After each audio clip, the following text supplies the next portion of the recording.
Rye decided to start creating a bloodthirsty image of Dracula. Let's look at Dracula. What does he look like? Very creepy. Black and red attire and a very scary face. Let's see what's in the store. No! And that will do.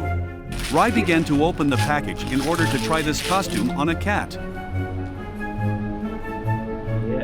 Will the Flash like this suit? It looks like he doesn't mind, but at that moment, Rye did not yet know what kind of nightmare lay ahead of him.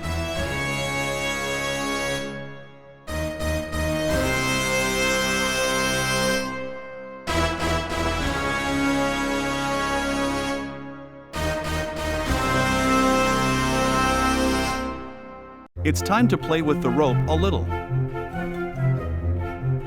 It seems that if you meet the Flash at night in such a suit, then any person will experience horror and fear.